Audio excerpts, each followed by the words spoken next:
It's the Eichler birthday with the package from China. So let's go. Hey, welcome back to the channel. It's awesome that you're tuning in. So in today's video we are going to take a close look at the SF2000. This is the Pro Deluxe model. If you're looking at the S2000 on AliExpress, you'll find all kinds of different versions, including different pricings. And I just wanted to check out one particular model. This is the version that comes deluxe with everything that you can find, and in particular when it comes to the controllers. The SF2000 is maybe also one of the best devices you can get for a budget. I mean, this isn't really dirty, cheap product, and it is maybe not perfect. That is something I just wanted to check out. The previous models, the normal, the Datafrog SF2000, but also the Pro version, yep, that came with some positive and negative sides, and I also understand there is even some custom firmware, but I just wanted to see, did they change something out with this improved model, and what are we getting in the end. So it comes with an IPS panel 3 inches, the CPU is an SL4350, it seems to be having 1GB dual core, and yeah, RAM 1GB, okay, and 1500 milliamp or 18650 battery in the inside, and that's it. Give you around 5 to 6 hours of playtime. Charging 4 hours. Okay, it even comes with a stand, or that you need to basically stick on the back of your device. And the reason why is very simple. This deluxe package comes with all kinds of cool things, including controllers. That is something that is quite unique as making this video.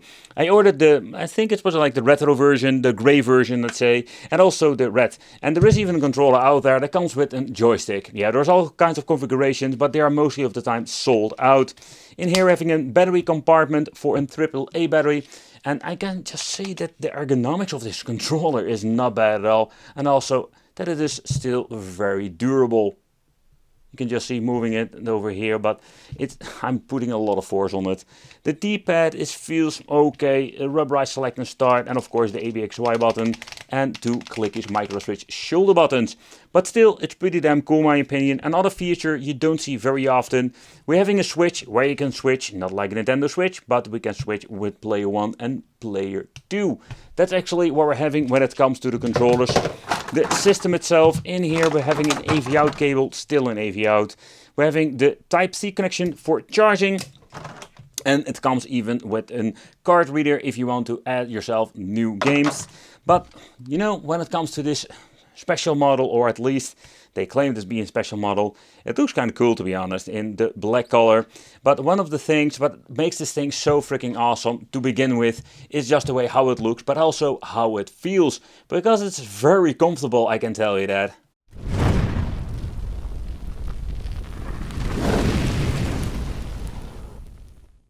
But let's do a quick chit chat about the weight itself. It weighs 160 grams, 161, and this is a very nice weight to it, to the point I'm saying it feels quite durable, but it's not too heavy to hold. By the way, let's remove this freaking, let's remove this screen protector, come on.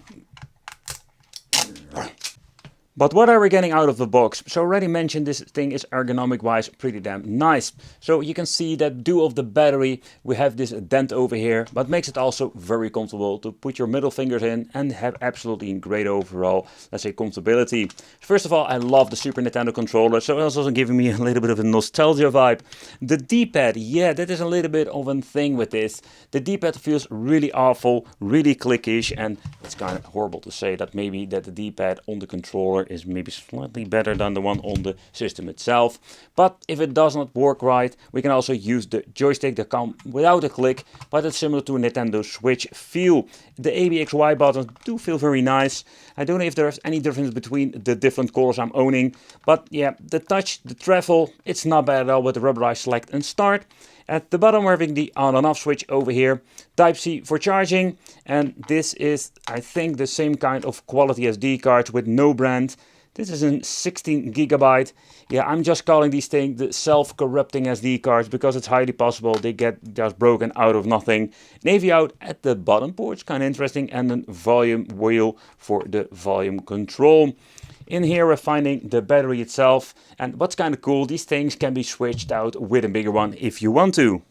The first thing that I need to do is remove the screw over here, and it's a pretty dang long one. Alright, we can remove the cover then. It's not really in brand or anything of any kind, But in here we're finding the battery where we talked about. Yeah, it will give you a couple of hours of playtime. It's a 50 milliamp. Maybe you can upgrade it to a bigger one, maybe 2500 milliamp or 3000 if it's out there. And you get like double of the battery life. And that's one of the key features. I think it's pretty damn awesome. You can switch it. You can just switch it out. It's so easy. Let's put the screw back in. The freaking long thing. And let's be on our way. Okay, I think I'm going to do this off camera. Yeah, there we go. All right, let's go to do this off camera. This thing doesn't have a front-facing speaker. It only also has a mono speaker, but I can tell you it doesn't sound really bad at all. So I already mentioned shoulder buttons over here, and they are micro switch, not the membrane stuff that we have with the original controller. And this is actually what we're having when it comes to the overall control and everything else. The front we're going to get a very thin bezel, but not to the point it's going to be super thin. And the other key feature of this thing is not the background music, because oh yeah, it stutters already, or maybe that's normal. But the menu, I think the way how this works out of the box, unfortunately they didn't change anything out. Here we're having the option for different kind of emulators. Mega Drive, Super Famicom. It is limited when you're looking at some other, let's say, emulator devices. But for the money, I think we cannot really complain. It's an absolutely cool idea that you have all kinds of, let's say, different emulators. We have a search option over here, even that is possible if you want to. It's absolutely nuts if you think about what you can always do with this. And I think especially when it comes to the interface, that is where it's dedicated to people who don't want to have any knowledge about, let's say, messing with emulators and all the shenanigans. They just want to enjoy some retro games. So you can already see me struggle when putting in the names because the D-pad doesn't really respond that well. So here you can see it's choosing Sonic, everything with Sonic. If it's going to be on here, you can just actually just boot it up like this. So let's say I want to boot up number 1 of Sonic the Hedgehog from the Mega Drive, it will automatically boot up, and that's actually how easy it is. Okay, so next up, select the start will bring you to the quick load and quick menu over here. And what I also love about this thing, if you're going to be making a save, you can just even having this very tiny screenshot that shows you where you basically were. So it's one of those cool features that brings this thing absolutely to the next level, and especially when you're looking at the money. Change out the key mapping language. You can just have the TV out, setting to something else. You can just go into the ROM list, make favorites, and history can be watched over here. So if you want to see, well, hey, what game did I play before? You can all see it from here. But it's absolutely nuts, to be honest. So if you want to get into gaming, here we're having like a quick menu. I don't know, so far I know you cannot really change it out whatsoever. But if you're going to press start now, it will give you the list itself, and it works with every single system. So let's say I have Mega Drive. Here we're going to have all of the different games you can actually play on the machine itself. Alright, so next up let's try some Street Fighter. I just wanted to showcase the D-pad at the same time, because this thing is freaking awful. You can see I can't get any move out. It's also not a personal handicap what I'm having sometimes. The analog stick is absolutely one of the things that makes it up. What I just love about this device is that if I'm going to play fighting games, I need to use the shoulder buttons, and it works just fine. I'm getting my ass kicked by Chun-Li, absolutely. So another thing I also noticed, I don't know if it's the speaker or the emulation, is that the audio is completely messed up, especially when I am just listening to the title screen. And that's also a reason why I do play these games a lot on different devices. The music is off of this, I can just hear it. But the over emulation is working just nicely. Also, you can do a little bit of a cheating. Let's save it over there. Let's resume. And let's go back to the loading screen.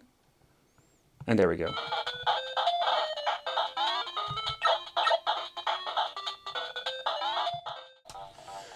Another system I want you to check out is of course the Game Boy Advance, where the aspect ratio of this is, I think it's going to be slightly off when you're looking at the original screen, but it's not going to be a big of a deal. Let's see if I can boot up the game. I keep pressing the freaking wrong button, because it's like the middle of the night I'm recording this video, to give you an idea when I'm just doing this. But so when it comes to the over emulation so far, you know, we have some mixed things going on.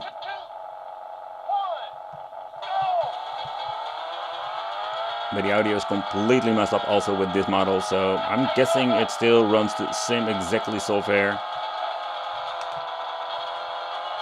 It's kind of funny if you think about this. This particular game looks kind of cool, but it exactly works the same way that Super Mario Kart works. If you're getting into the Neo Geo part, it will load up a little bit longer than your typical file. But that's the only thing I can say. Of course, depending on what of the size is.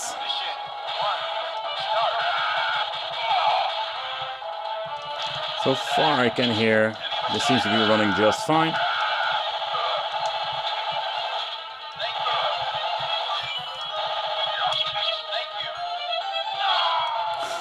Got stabbed while waiting. But so far I can hear it seems to be working just fine. They just keep coming, aren't they? But I was quite surprised to see how actually good this runs when it comes to MAME. Take consideration these devices are not capable of running some, let's say, Killer Instinct or some more demanding games. It's just the old school MAME stuff. It's kind of weird that my X button seems to be my action. That's kind of weird, to be honest. But so far, when listening to the music, the overall animations seem to be working just fine. The unfortunate thing is, when it comes to the Super NES part, I didn't know that previous models also had problems with this, but they are still using the same kind of, like, say, overall software. It seems to be getting worse now, because this game is not even playable anymore. I think the other games I've played was Lamborghini Racing or something that was not, or Lamborghini Challenge, that was working, but no, this is absolutely horrible. This is just unplayable. Here, it doesn't even load up, or it's so freaking slow. Oh man, what an absolutely missed opportunity. Another feature I wanted to check out is the TV out function, and I must say that I'm very surprised with this. The reason why, not the AV out, because the AV out signal, it's not like horrible, but it's AV out, you know. I wish it had HDMI, but again, for the money, I think we cannot really complain. What I find very pleasant, that you just plug it in and it automatically works. That is something we had a lot of struggles with other cheap devices, especially the X series. So I have implemented batteries in the devices, and what's kind of cool, they can just choose which controllers, player 1 or player 2. We don't even have this option with, I say, cheaper devices, and out of the box it works perfectly, no problem whatsoever. So for example, now I cannot do anything. Also set this to player 1, and you can just see, we can just use every controller as a player 1 or a player 2. Okay, another thing, and there is no three-way playing in this, let's say, arcade game. I mean, it would be cool to have like actually two controllers, play 1, play 2, and maybe play 3 over here or something like this. But here you can see player 1 is over here, player 1, and player 2. That's kind of cool. So, but we don't have 3-player configuration. It's going to be tricky playing with 2 players, but here we go. And you can just navigate and use this thing actually like in game system.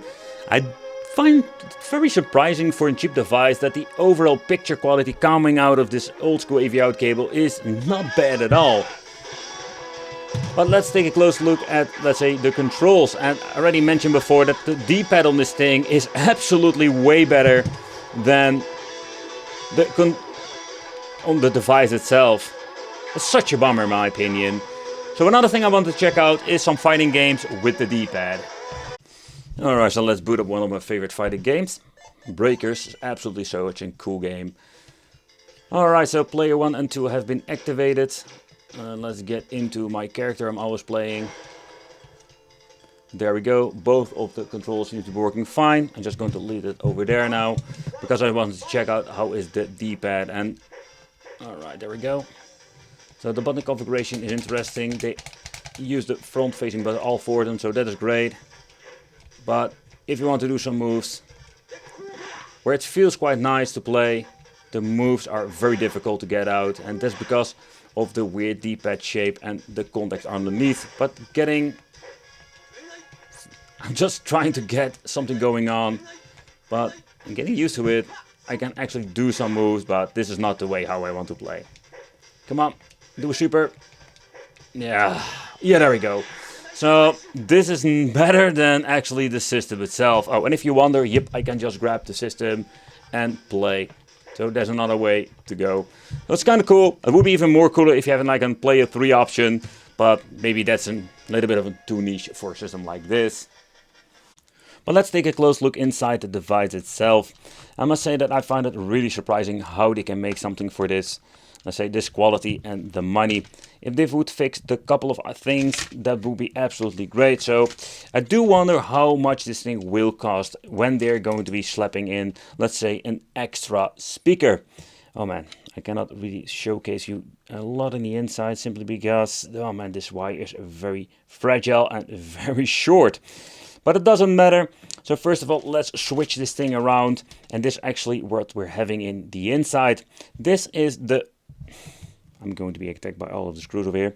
This is the wireless connection for the... There we go. This is the wireless connection for the controllers that implemented on the PCB. Here we're having the SD card slot. But let's do a quick overview of how they assembled everything. So first of all, the way how they assemble the shoulder buttons are interesting.